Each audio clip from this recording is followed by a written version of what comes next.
Good morning, good afternoon, good evening, सुप्रभात, शुभ अपराह्न, शुभ संध्या। मोर समस्त बंधु को मो मोर ए नुआ channel doctor PKS health tips को स्वागत करुछि। वेलनेस उपरे काम करिवा परे मु चिंता कली आपण मानकु हेल्थ टिप्स किछि देबी जहा कि आपणकर दैनंदिन जीवन रे कार्य रे लागिवो। वेलनेस कहिले साधारणतः आमे बुझी थाओ शरीर, मन और आत्मा सुस्थ रहिबा। शरीर सुस्थ रहिबो, मन सुस्थ रहिबो, आत्मा सुस्थ रहिबो हेले गोटे मनीष संपूर्ण सुस्थ अछि बोली बुझिबाको हबो। शरीर, मन, आत्मा ये अंगांगी भावे जड़ित।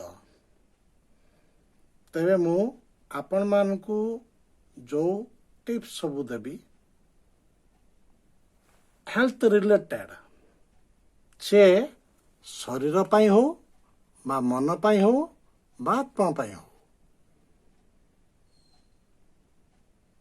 मु भावुची मुख्यतः मु विकल्प औषध संबंधी टिप्स देबी। कारण आज आधुनिक चिकित्सा विज्ञान बा एलोपैथिक औषध विभिन्न पार्श्व प्रतिक्रिया युक्त हेउची। एणु जो थिरे पार्श्व प्रतिक्रिया नहीं आपण माने ताको व्यवहार कले क्षति हब नहीं।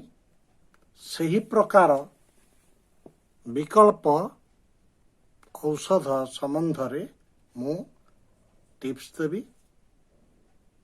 अर्थात एलोपैथिक संबंधी कौनसी टिप्स मु दवा पाई चाहू नहीं।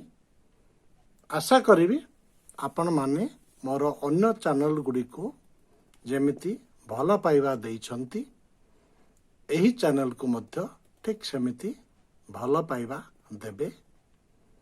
मु आपण मानक पाई जो सबु तथ्य प्रदान करिबी ताहा विभिन्न गुरुंको ठारू आसीथिबा ज्ञान, मोर गवेषणा लब्ध ज्ञान, मु जहा सबु पाइछि से सबु आपण मानकु मु दबाकु चाहूछि। आशा करिबी मो चैनल को समस्ते स्वीकृति देबे, मते भल पाइबा देबे एवं आपण माने समस्ते सुस्थ रहिबे।